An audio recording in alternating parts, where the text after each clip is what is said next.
Hey everyone on LinkedIn, and welcome to this week's LinkedIn Live with my lovely guest, Beth Anstandig. Beth was my guest on the podcast, which came out nearly 2 weeks ago now, so 2 weeks ago tomorrow, and we talked about our natural leadership skills essentially, and really that everyone has these natural abilities internally. Really, really interesting conversation with Beth, and seemed to really resonate with listeners as well. So, Beth, do you want to tell people a little bit about yourself, and then we'll talk about maybe some of the key points. And if anyone Sure. has any questions, do feel free to pop them below. The link to the full episode of the podcast is in the comment section already. So if you haven't listened to the full episode, go and check that out. This is a synopsis. This is like a tenth of what we actually talked about, I'd We say, covered a lot. on the full episode. Yes, Yeah. absolutely. So, Beth, yeah, do you want to tell people a little bit about who you are? Sure. Yeah. Thank you so much for having me here today. And it was such a great episode to record with you. I loved our conversation. So I am in by training and education a therapist and an educator. Um, and I do a lot of leadership and culture work with teams and corporations, all different kinds of organizations, and all of the work that I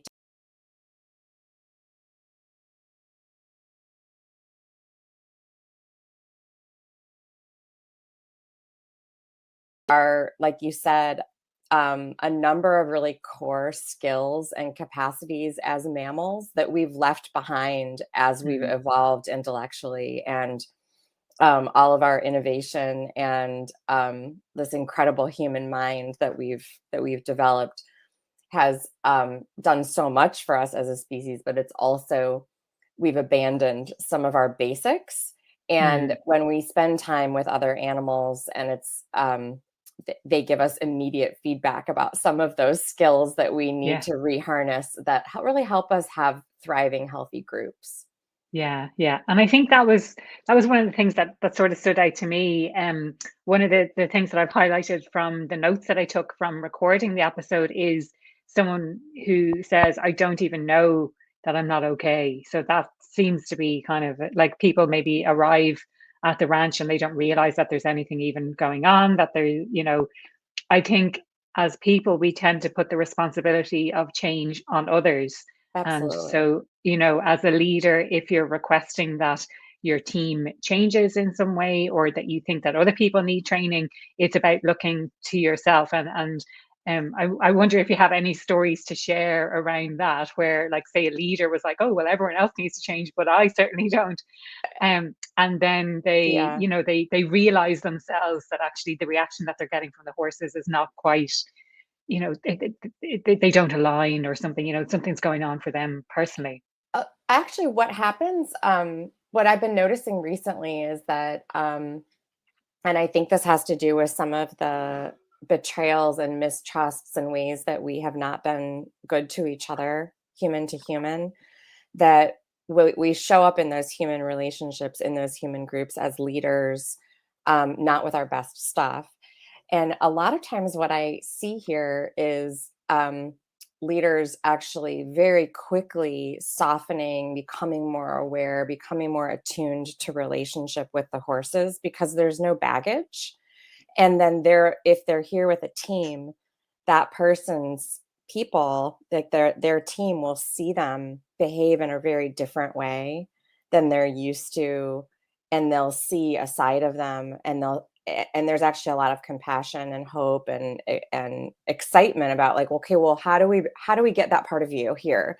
And so I think there's some way that we've been socialized to show up as leaders, Yeah. or we've been harmed in our work environments by other Mm, people. And so then we show up in those roles, really not ourselves, not our true yeah. selves. Yeah. But the horses bring That's that out very quickly. That's that's such an interesting point, I think, and I'm thinking about my own experiences at work. And you kind of learn from those who've gone before you, really, don't you?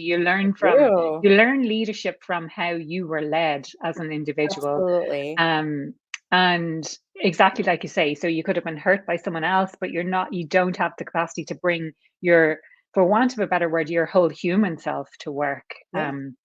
But it's really, really great that you have the opportunity to do this work and to, to work with people. And do you want to describe maybe a little bit about the process? I don't think we really touched on that in the full Yeah. episode.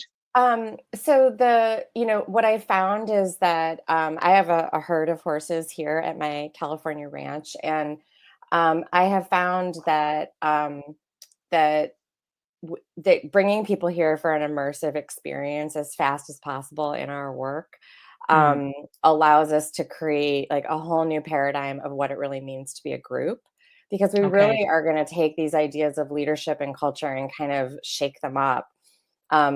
Like you said, we're very focused on in this work that I do, how do I show up with my self leadership so that I can be a viable member of the herd. And so we Yeah. really what happens when I'm working with people is oftentimes I get groups that have already gone through some development work and it's not gone well, or I do end up Okay. with yeah, That's some interesting, isn't it? Yeah. well, I That they've found that talking about these things, like, we all know what is going on. We know the mm, problem, but we don't have a place to be able to practice something new, and we don't have a place, you know, these very, very honest, direct 1,000-pound coaches, yeah. to get in our way of our old patterns. And so people come here for usually 1 to 3 days, and we do a series of activities with the horses in small groups, large group, one on one, and use the whole property and all of the animals that are here.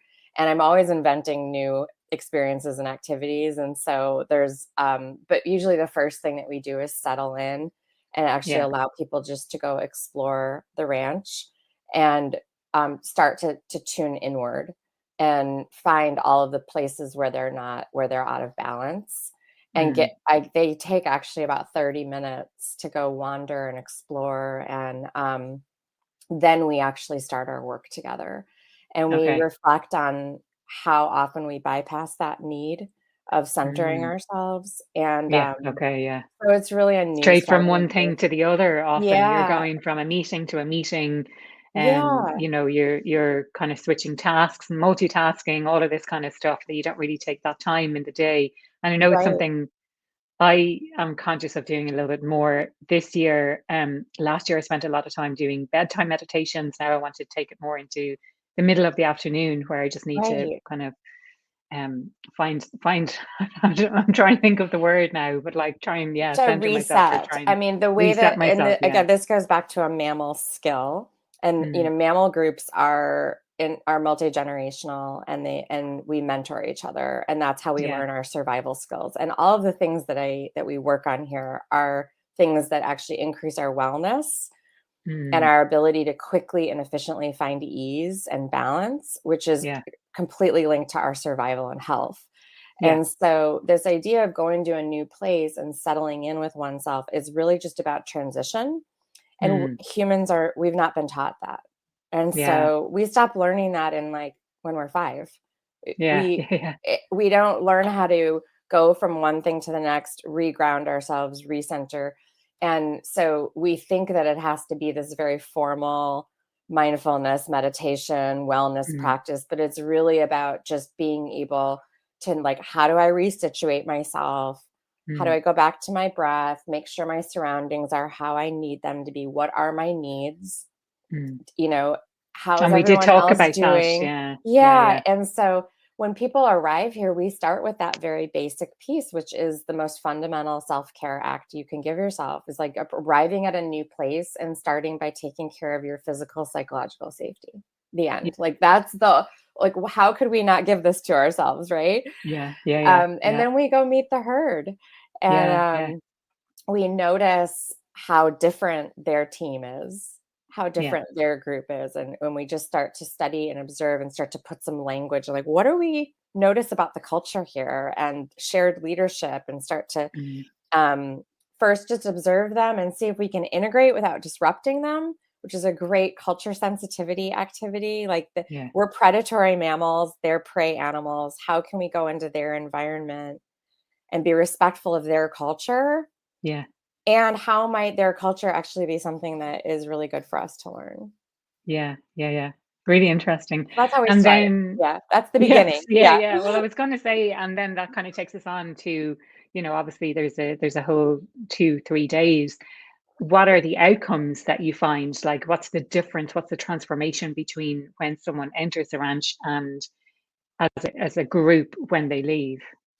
So, one of the reasons that I moved away from talk therapy or traditional consultative work and coaching, like leadership training, that's very much um, a cerebral activity and into Yeah, focused experiential. kind of here up. Yeah, Yeah, okay. it's Yeah. experiential, is that everybody leaves here with a new experience. Mm, And so we have an internal template and a behavioral feel for something different. We yeah. know what it was like before, so we know what that felt like. We've tried something new and we actually succeeded at it, so we have a template now of Yeah.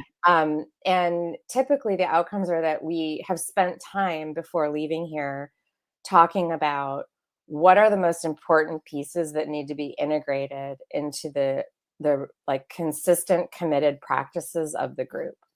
And Yeah. so what are the horses doing that we learned that we want to start doing?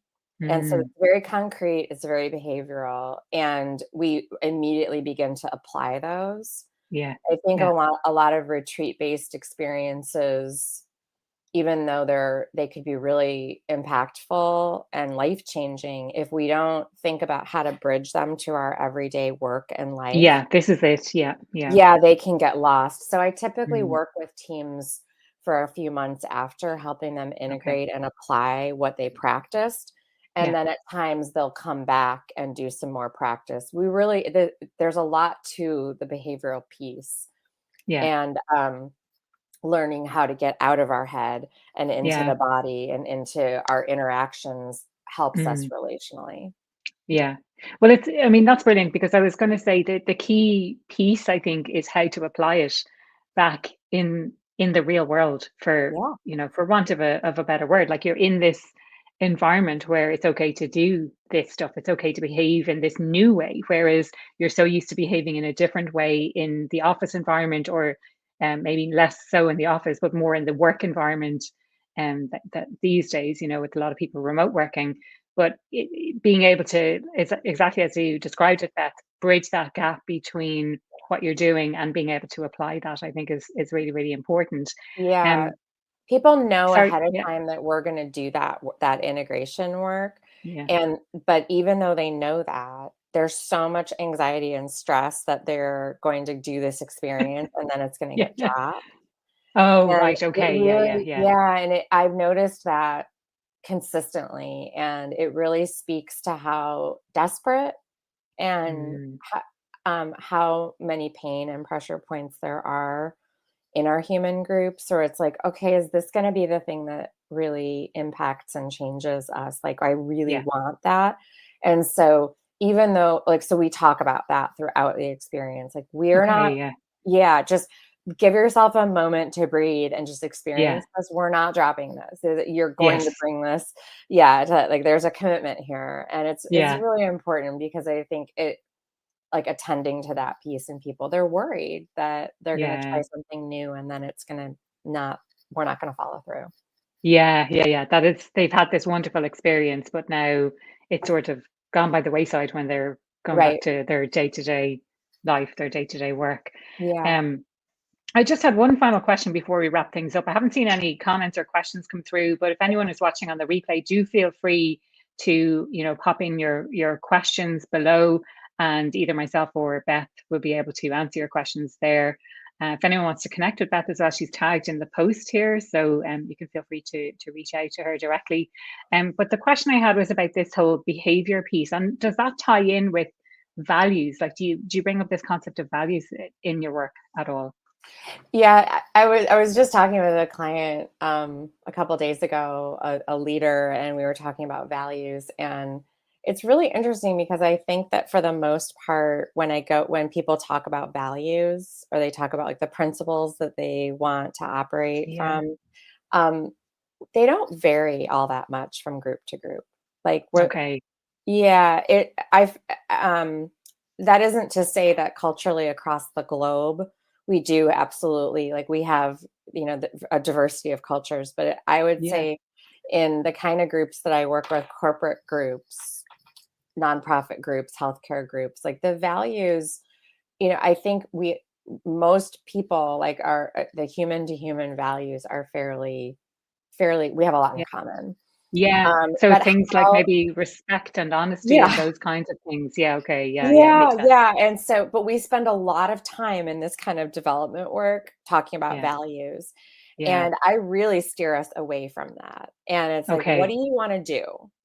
Yeah. And so I really think about, like, across cultures, across, religious faiths or spiritual practices, we are very ritual focused Mm. because those are the things that help us actually stick to our values. And so if we think about what are the practices, like Mm. meaning, and you think about like a legal practice, a medical practice, a religious practice, those are the things that you do over and over again to keep you on Yes. track so that you Yeah. do surgery a certain way without killing people, or Yes. Yeah. Yeah. Yeah. like they're practices for a reason because they Yeah. actually help us be better at what we do. And Yeah. so I really think, I'm like, you can call them whatever you want, but they're behavioral. They're the things you Yeah. actually, they're Absolutely. observable Yeah. behaviors Yeah. that are bringing to life and animating and embodying your values. Mm. And if you can't observe them and check a box and say, I did it at the end of the Yeah. day, then it didn't happen. Okay. Yeah. Yeah. Yeah. Yeah. Love that. And that's why I love the horses, because it's like you can think about whoever you are as a leader all day long, but if you Yeah. come to the table and behave in this other way, Yeah. Yeah. they're like, I see you for how you act. Yes. And it's really important that we're accountable to that. Like, how Yeah. am Yeah. Yeah. I with you? Yeah. And It goes. if I don't come across in the way that I want to, I have to fix that. There's Yes. something off. There's incongruence Yeah. there that's my responsibility to fix. Absolutely. Yeah, yeah.